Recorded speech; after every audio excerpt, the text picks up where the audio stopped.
BA भाग 2 तिसरे semester गृह अर्थशास्त्र विषयाच्या वर्गामध्ये मी प्राध्यापक डॉक्टर लता वाघेला विद्यार्थिनीचे स्वागत करते. विद्यार्थी मैत्रिणींनो, मागच्या व्हिडिओमध्ये आपण मोड आणण्याची प्रक्रिया केल्यामुळे खाद्यपदार्थाचं कसा आपल्याला पोषक घटक वाढवता येतात किंवा त्याच्यामध्ये काय काय बदल होतात आणि त्याचा आपल्या आरोग्याला कसा फायदा होतो याबद्दलचा आपण अभ्यास केला. आता आपण पोषण मूल्य वाढवण्यासाठी दुसरा जो उपाय सांगितलेला आहे तो म्हणजे भोज्य मूल्यांची कमतरता भरून काढणे. एखाद्या पोषक घटकांमध्ये एखादा पोषक घटक जसा नसतो तो निर्माण होतो आहे ना, आपण मोड आणण्याच्या प्रक्रियेमध्ये ते पाहिलं. आता या ठिकाणी आपण हे पाहणार आहोत की प्रत्येक मनुष्याच्या जीवनामध्ये जन्मपूर्व आणि जन्मानंतरच्या विविध अवस्था येतात. जन्मपूर्व अवस्था 3 आहे ना, आता पुढच्या वर्षी तुम्हाला अभ्यासायचं आहे. आणि जन्मानंतरच्या जवळपास अर्भका अवस्थेपासून वृद्धावस्थेपर्यंत अशा 7 ते 8 अवस्था आहे, त्याचे पुन्हा उपप्रकार आहे. तर प्रत्येक अवस्थेमध्ये पोषक घटकांची जी मागणी असते ती मागणी कशी असते, कमी जास्त असते. वाढीच्या पिरियडमध्ये किंवा जेव्हा शारीरिक वाढ व्हायची असेल त्या पिरियडमध्ये प्रथिनांची सगळ्यात जास्त आवश्यकता असते. म्हणजे त्या कालावधीमध्ये प्रथिनं ही सर्वसामान्य अवस्थेपेक्षा जास्त लागतात. मग ही जास्त कुठून मिळवायची, कसा त्याचा पुरवठा आपल्या शरीराला करायचा किंवा त्या अवस्थेतील लोकांना कसा पुरवठा आपण करू शकतो याबाबतची चर्चा करणे किंवा याबाबत उपाययोजना करणे या दृष्टिकोनातून आपल्याला भोज्य मूल्यांची कमतरता कशी भरायची आहे. जसं आपण पेपर सोडवतो, उत्तरपत्रिकेचं पान संपलं की आपण त्याला पुढची उत्तरं लिहायला आपण कशी सप्लिमेंट घेतो आहे की नाही. तर त्याच पद्धतीने आपला रोजचा जो आहार आहे त्या आहाराव्यतिरिक्त आपल्याला आहारामध्ये आणखीन काय अधिक घ्यावं लागेल किंवा आणखीन अशा कोणत्या पदार्थाची भर टाकली किंवा आहारामध्ये त्यांचा समावेश केला की आपल्याला आवश्यकतापेक्षा जे आपली जास्त शरीराची मागणी आहे ती मागणी आपल्याला पुरवता येऊ शकते. की जसं गर्भवती स्त्रीला आहे ना, तिच्या सामान्य स्त्रीपेक्षा तिला 300 कॅलरी जास्त लागतात, 10 ग्रॅम प्रथिनं जास्त लागतात आहे ना. पण तिला असं तर नाही म्हणू शकणार की आता 2 पोळ्या खाते तर आता तू 4-4 पोळ्या खात जा. तिचं आहाराचं जे प्रमाण आहे ते तेवढंच राहणार आहे. परंतु जर तिला या 300 कॅलरी जास्त द्यायच्या असेल तर आपल्याला तिच्या आहाराच्या खाद्यपदार्थांमध्ये असा बदल करावा लागेल की जेणेकरून तेवढ्याच आहारापासून तिला जास्त कॅलरी मिळतील. तर यासाठी आपण जे काही काय म्हणतात जे काही आपण पर्याय शोधून काढतो किंवा जी काही उपाययोजना करतो तर त्या उपाययोजनेचा समावेश या अशा पद्धतीच्या उपायांमध्ये करता येऊ शकतो. त्याच्यावर भोज्य मूल्याची कमतरता भरून काढणे आहे ना, पदार्थांमध्ये जे भोज्य मूल्य नाही आहे त्याची कमतरता भरून काढायची आहे. आणि जेव्हा विशिष्ट अवस्थेमध्ये तुम्हाला वेगळ्या आहाराची आवश्यकता असते तेव्हा तुम्हाला त्या वेगळ्या आहाराची कमतरता कोणते खाद्यपदार्थ आहारामध्ये घेऊन पूर्ण करता येते याबाबतची चर्चा आपल्याला या टॉपिकमध्ये किंवा या पॉईंटमध्ये करायची आहे. सर्वप्रथम आपण भोज्य मूल्याची कमतरता भरून काढणे म्हणजे सप्लिमेंटेशन म्हणजे काय याची आपण परिभाषा अभ्यासूया. सामान्य आहारात काही विशिष्ट खाद्यपदार्थांचा उद्देशपूर्ण किंवा जाणीवपूर्वक समावेश करणे म्हणजेच त्याला काय करणं, खाद्याला पुरवणी देणं किंवा भोज्य मूल्यांची कमतरता भरून काढणं असे म्हणता येईल. या ठिकाणी लक्षात ठेवा, सामान्य आहार आहे त्याच्यामध्ये काही विशिष्ट खाद्यपदार्थाची आपण उद्देशपूर्ण काय करतो त्याचा समावेश करतो आणि समावेश करून त्या व्यक्तीला ज्याला त्याची आवश्यकता आहे त्या व्यक्तीच्या आहारातील भोज्य मूल्यांची कमतरता भरून काढतो. हा जेव्हा आपण उपाय करतो त्याला सप्लिमेंटेशन असे म्हणतात किंवा आहार भोज्य मूल्यांची कमतरता भरून काढणे असे म्हणतात. काही विशिष्ट अन्न घटक कमी पडल्यामुळे आपण पाहिलेलं आहे की आधिक्य कुठलाही पदार्थ आहे ना, अति तेथे माती या म्हणीनुसार कुठलीही गोष्ट जर आवश्यकतेपेक्षा जर तुम्ही जास्त श्रम केले तर तुम्हाला थकवा येऊन चक्कर येऊन तुम्ही पडून जाल आहे की नाही. आवश्यकतेपेक्षा कमी जर केले तर काय होईल, लठ्ठपणा वाढेल. लठ्ठपणा वाढल्यामुळे BP, हृदयरोग आहे ना, मधुमेह यासारखे आजार होतील. आणि त्याच्यामुळे अति तेथे माती, कुठलीही गोष्ट आवश्यकतेपेक्षा जास्तही असू नये किंवा आवश्यकतेपेक्षा कमी असू नये, कारण दोन्हींचे आपल्या आरोग्यावर दुष्परिणाम होतात. आणि त्याच्यामुळे हे जे 6 प्रकारचे पोषक घटक आहे किंवा जीवनसत्वांचे प्रकार आहे, खनिज पदार्थाचे प्रकार आहे, त्या प्रत्येक पदार्थाची दैनिक आवश्यकता आपल्याला ICMRने ठरवून दिलेली आहे ना. भारताचा जो आहार सर्वेक्षण करणारा जो विभाग आहे त्या विभागाने आपल्याला आपल्याला कुठे पोषक घटक लागतात, किती कॅलरी लागते, किती प्रथिनं लागतात, किती खनिज पदार्थ लागतात, हे त्यांनी वयानुसार कामाच्या प्रकारानुसार त्यांनी ठरवून दिलेलं आहे. हे सगळं आपण शेवटच्या युनिटमध्ये अभ्यासणार आहोत. आधी या सगळ्या पोषक घटकांची तुम्हाला ओळख करून घ्यायची आहे आणि नंतर त्यांचा समावेश तुम्हाला समतोल आहाराच्या दृष्टिकोनातून कसा करायचा आहे आपल्याला शेवटच्या युनिटमध्ये अभ्यासायचा आहे. ते त्या दृष्टिकोनातून काही विशिष्ट अन्न घटक कमी पडल्यामुळे शरीरावर त्याचे काय होतात, दुष्परिणाम होतात आहे ना. आणि ही लक्षणं, काही लक्षणं दिसतात आहे ना. आणि ही लक्षणं काही अन्न घटक कमी असल्यामुळे कमी पडण्याची शक्यता असते. तेव्हा हे लक्षणं दिसतात. आणि हे लक्षणं दिसल्याबरोबर जर त्यांच्या आहारामध्ये आपण खाद्य पुरवणी केली किंवा त्यांच्या आहारामध्ये जर आपण बदल केला तर ही लक्षणं आपल्याला नाहीसे करता येतात. आणि याचे जे दुष्परिणाम, शरीरावर होणारे दुष्परिणाम असतात ते आपल्याला टाळता येतात. आणि त्याच्यामुळे काही विशिष्ट अवस्थेमध्ये प्रथिनं आणि काही प्रकारच्या खनिज पदार्थांची जास्त आवश्यकता असते. त्याच्याशिवाय मुलांची वाढ आणि विकास व्यवस्थित होत नाही. आणि त्याच्यामुळे जोपर्यंत पौगंड अवस्था येत नाही किंवा किशोरावस्था ज्याला म्हणतो किंवा लैंगिक अवयवांची परिपक्वता होत नाही तोपर्यंत शरीराची वाढ होत असते. आणि या वाढीसाठी जे काही पोषक घटक आवश्यक असतात ते पोषक घटक जर त्या मुलामुलींना किंवा त्या वयाच्या लोकांना जर मिळाले नाही तर त्यांची शारीरिक वाढ ही सर्वसामान्य लोकांसारखे होणार नाही. त्याच्यामध्ये कुठेतरी कमतरता दिसेल. सर्वसामान्य मुलांसारखी त्यांची वाढ झाली नाही तर त्याचा परिणाम त्यांच्या सामाजिक आरोग्यावर, मानसिक आरोग्यावर आणि सर्वांगीण विकासावर झाल्याशिवाय राहणार नाही. या दृष्टिकोनातून आपल्याला या वाढीच्या पिरियडमध्ये किंवा वाढीच्या वयामध्ये जे काही पोषक घटक लागतात त्यांचा आपल्याला सप्लाय करावा लागतो. आणि म्हणून याला सप्लिमेंटेशन असे म्हणतात. किशोरावस्थेतील किंवा पौगंड अवस्थेतील आहे ना मुलींना लोहाची कमतरता आवश्यकता जास्त असते. याचं कारण काय की किशोरावस्थेमध्ये आल्यानंतर मुलींमध्ये प्रत्येक महिन्याला 20 दिवसानंतर 21 दिवसानंतर 21 ते 28 दिवसानंतर पिरियड प्रॉब्लेम सुरू होतो. या पिरियड प्रॉब्लेममध्ये मुलींच्या शरीरातील बरंचसं रक्त शरीराबाहेर टाकलं जातं आणि त्याच्यामुळे त्यांच्या शरीरामध्ये लोहाची कमतरता होते. लोहाच्या कमतरतेमुळे त्यांच्या शरीरामध्ये हिमोग्लोबिनची कमतरता होते आणि त्याचा परिणाम त्यांच्या आरोग्यावर दुष्परिणाम झाल्याशिवाय म्हणजे दुष्परिणामाच्या स्वरूपामध्ये आपल्याला दिसून येतो.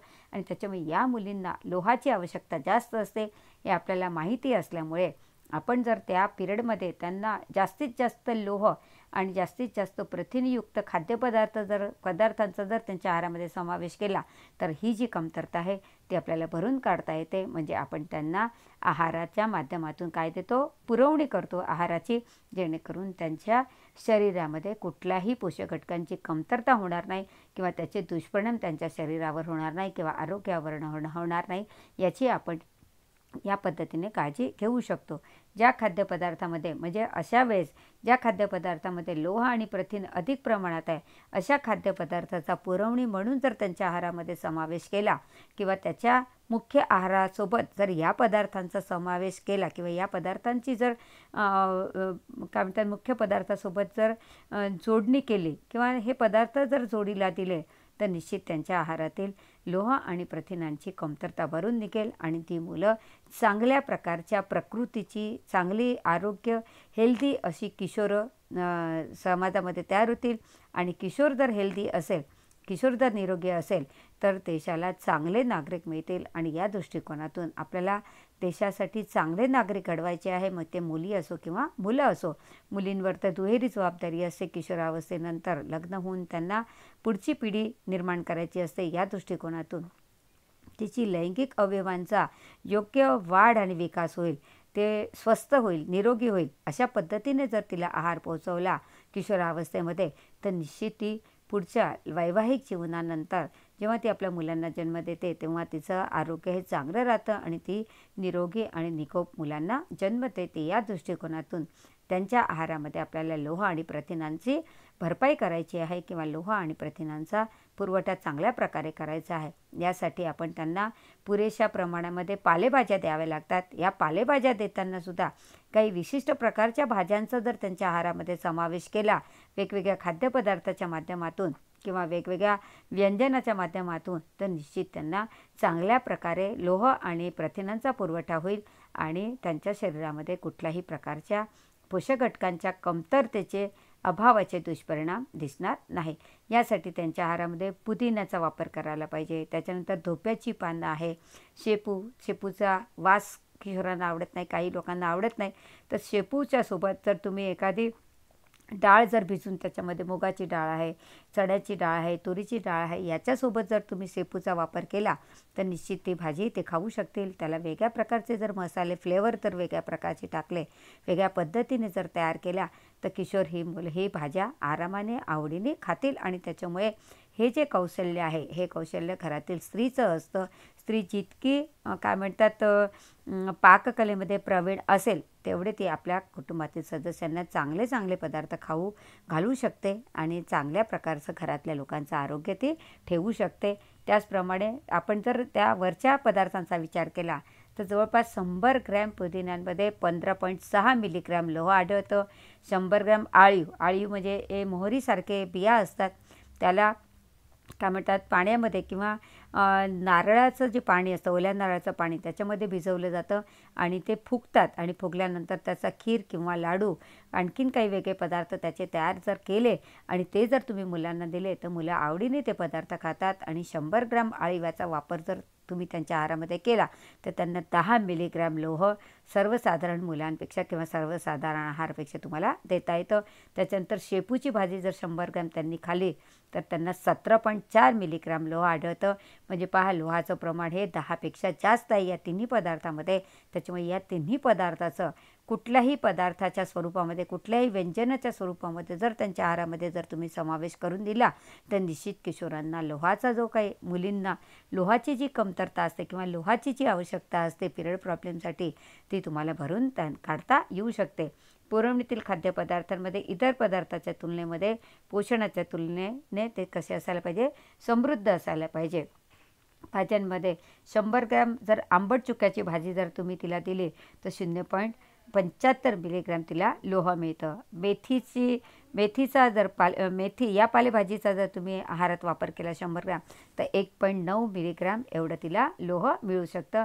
अशा प्रकारे आंबट चुका, मेथी टाकून पुदिना, आळू, शेपू इत्यादी भाज्या जर केल्या किंवा मिक्स सगळ्या भाज्या केल्या किंवा भाज्यांचे ढोकळे केले किंवा भाज्यांचे मुठडे केले किंवा बेसन टाकून जर त्याची वेगवेगळ्या प्रकारचे पिठल्याचे जर प्रकार केले किंवा या भाज्या टाकून वेगवेगळ्या प्रकारचे थालीपीठ तुम्हाला करता येऊ शकतात, वेगवेगळ्या प्रकारचे पराठे तुम्हाला करता येऊ शकतात, वेगवेगळ्या प्रकारच्या भाज्या तयार करता येऊ शकतात, वेगवेगळ्या प्रकारचे धिरडे तुम्हाला तयार करता येऊ शकतात, वेगवेगळ्या प्रकारच्या कडधान्यांसोबत या भाज्यांचा वापर करून तुम्हाला वेगळे पदार्थ तयार करता येतात. तर अशा पद्धतीने चवीला जास्त चांगले असे जर पदार्थ जर या पदार्थापासून जर सर्वसामान्य पदार्थापासून किंवा या दुर्लक्षित असलेल्या भाज्यांपासून जर तुम्ही तयार करून दिले तर मुलं आवडीने ते पदार्थ खातात आणि त्यांच्या शरीराला जे काही पोषक घटकांची त्यांच्या शरीराची जी मागणी असते ती मागणी तुम्हाला या पदार्थाच्या माध्यमातून पूर्ण करता येते.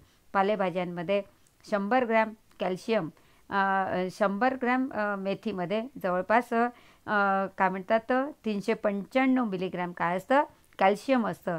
माठाची भाजी, चवळीची भाजी यासारख्या भाज्या जर तुम्ही आहारात घेतल्या तर तुम्हाला काय मिळू शकतं, त्या मुलांना कॅल्शियम देता येतं. ते कॅल्शियम किती, 397 मिलीग्राम. म्हणजे जवळपास चवळीची भाजी किंवा माठाची भाजी जर मुलांच्या आहारामध्ये जर तुम्ही कुठल्याही व्यंजनाच्या किंवा पदार्थाच्या स्वरूपामध्ये जर समाविष्ट केली तर त्यांना जवळपास 400 मिलीग्रॅमपर्यंत कॅल्शियम मिळू शकतं.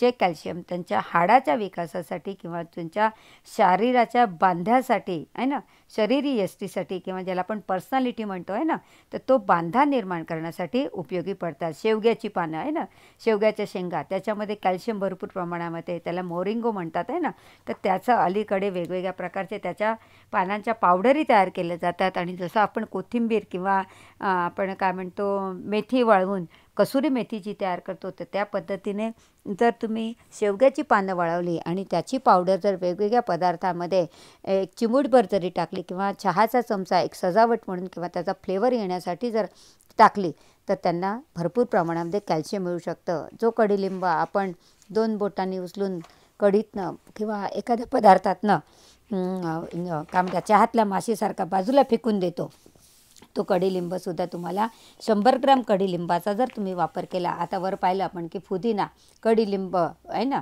त्याच्यानंतर कोथिंबीर, या सगळ्यांना एकत्र करून त्याच्यामध्ये आलं लसूण जर टाकून किंवा हिरवी मिरची टाकून जर त्याची हिरवी चटणी केली, तर ती चटणी जर तुम्ही मुलांना दिली त्याला फोडणी देऊन, तर ती चटणी मुलं भाकर किंवा थालीपीठ किंवा पराठा याच्यासोबत आरामाने आनंदाने खातील.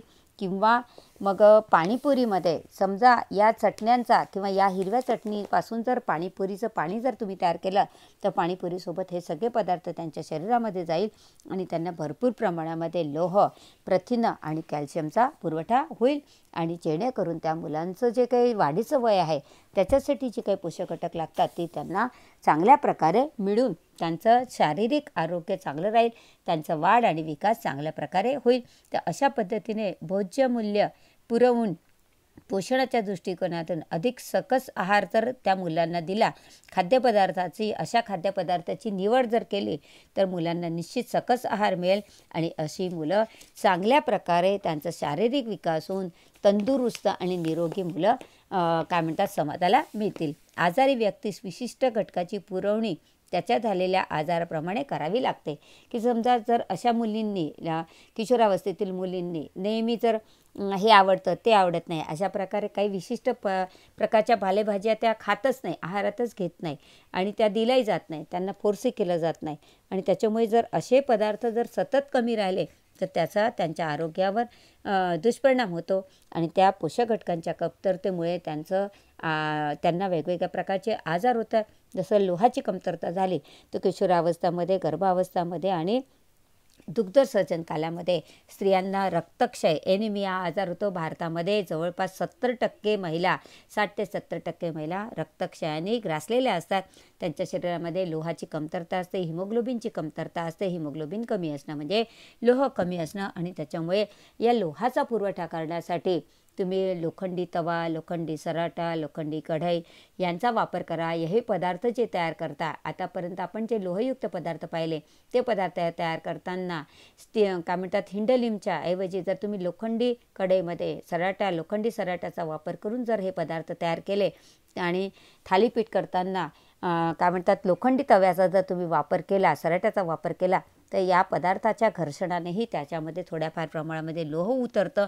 जे लोह त्यांच्या शरीराला काय करतं, त्यांच्या शरीरातील कमतरता दूर करण्यासाठी उपयोगी पडतं आणि त्याच्यामुळे भोज्य मूल्यांची पुरवणी केल्यामुळे आहारातील या कमतरता दूर होऊन शरीराच्या गरजेनुसार त्यांना ती पोषण मूल्य मिळतात आणि पोषण मूल्यांचा पुरवठा मिळून आहाराविषयीचा त्यांचा जो दर्जा आहे तो दर्जा वाढतो आणि त्याच्यामुळे किशोरावस्थेतील मुलांना गहू आणि स्निग्धयुक्त प्रथिनयुक्त शेंगदाणे किंवा शेंगदाण्याचा काय म्हणतात कूट हा वेगवेगळ्या प्रकारच्या खाद्यपदार्थांमध्ये मिसळून जर तुम्ही दिला तर त्यांना उत्तम प्रकारे प्रथिन आणि स्निग्धाचा पुरवठा होतो आणि त्या मुलांना त्यांची जी शरीराची कॅलरीची मागणी आहे, प्रथिनाची मागणी आहे, लोहाची मागणी आहे, कॅल्शियमची मागणी आहे, या ज्या सगळ्या मागण्या आहे त्या वाढीच्या वयामध्ये त्यांच्या वाढलेल्या ज्या मागण्या असतात त्या पूर्ण होतात आणि त्याच्यामुळे बाल्यावस्था, किशोरावस्था, त्याच्यानंतर गर्भवती स्त्री, धात्री स्त्री हे 4 पिरियड आहे. हे या 4 अवस्था आहे. या शरीरामध्ये सगळ्यात वाढीच्या झपाट्याने वाढ आणि विकास होणाऱ्या अवस्था आहे आणि या अवस्थांमध्ये जर बाल्यावस्थेमध्ये किंवा बालकांना आणि किशोरांना आणि स्त्री लग्न झाल्यानंतर गर्भवती असेल आणि जर ती आपल्या बाळाला दूध पाजत असेल, अशा स्थितीमध्ये जर तिला सर्वसामान्य स्त्रीपेक्षा जर सगळे पोषक घटक जास्त लागतात आणि त्यानुसार जर त्याचा वेगवेगळ्या खाद्यपदार्थांचा अभ्यास करून पोषणमूल्य तक्ता आपण अभ्यासणार आहोत. त्या पोषणमूल्य तक्त्यामध्ये अगदी जिरं मोहरीपासून प्रत्येक लवंग किंवा जे आपण केसर रंग येण्यासाठी किंवा सुगंध येण्यासाठी टाकतो, हिंग टाकतो, या सगळ्याच खाद्यपदार्थांमध्ये किती पोषक घटक आहे, किती कॅलरी आहे, किती कर्बोदक आहे, किती स्निग्ध आहे, किती जीवनसत्व आहे, सगळ्या प्रकारचे खनिज पदार्थ किती प्रमाणात आहे, हे सगळं ICMRने तक्त्याच्या स्वरूपामध्ये दिलेलं आहे.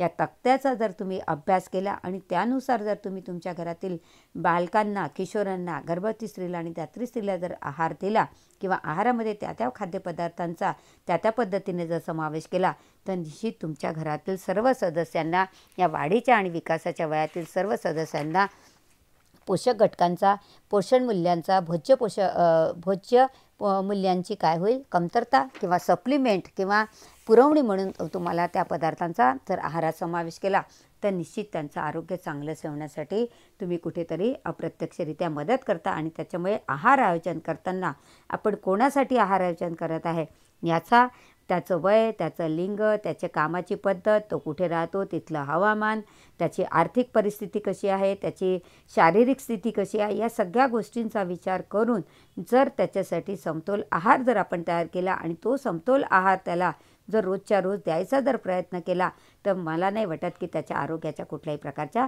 तक्रारी राहतील. आणि त्याच्यामुळे आहारातील पोषक घटक किंवा अन्नाचे पोषक घटक वाढविण्यासाठी जसा पहिला एक आपण उपाय पाहिला मोड आणणे, तसंच आपण दुसरं सप्लिमेंटेशन करून किंवा त्या भोज्य घटकांचा त्या खाद्यपदार्थांमध्ये मिक्स करून किंवा पुरवणी करून जर आपण त्याचा आहारात जर वापर केला तर निश्चितच्या वाढीच्या वयामध्ये वाढ आणि विकासाच्या दृष्टिकोनातून हे पोषक घटक त्यांना मिळाले तर निश्चित त्यांचा वाढ आणि विकास चांगला होईल.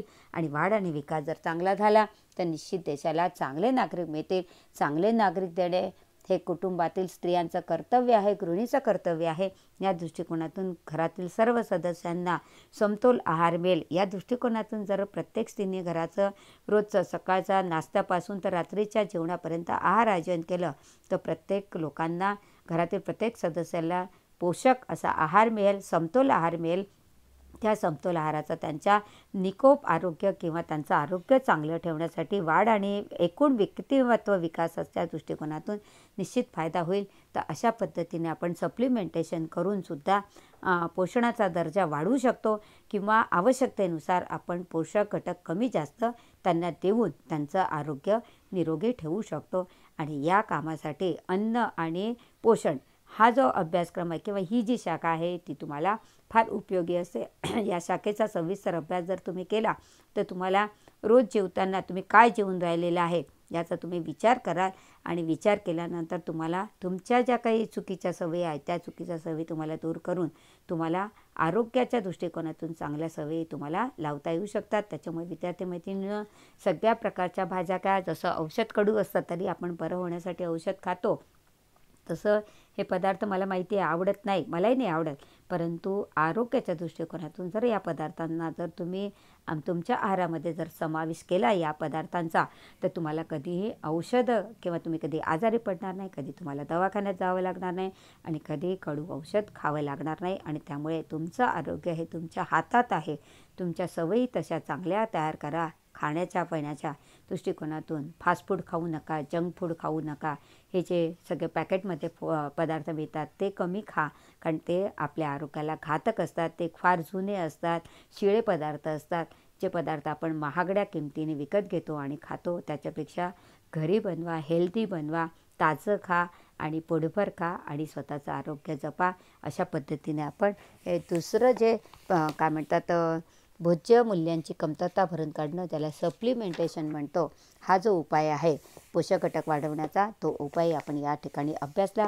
पुढच्या तासिकेला आपण खमिरीकरण आणि त्याच्यानंतर पर्यायी खाद्यपदार्थाचा पुरवठा करणे, त्याला सबस्टिट्यूट म्हणतो. एकाच्या ऐवजी दुसरा पदार्थ, एक आवडत नाही तर त्याच्याऐवजी दुसरा घे बाबा पण खा, आहे ना. तर त्या दृष्टिकोनातून सबस्टिट्यूट म्हणून आपण पर्यायी पदार्थांचा कसा पर्यायी खाद्यपदार्थांचा आहार आणि आरोग्याच्या दृष्टिकोनातून वापर करू शकतो किंवा त्याचा पुरवठा करू शकतो, या दृष्टिकोनातून आपण पुढच्या तासिकेला अभ्यास करणार. तोपर्यंत घरी राहा आणि सुरक्षित राहा.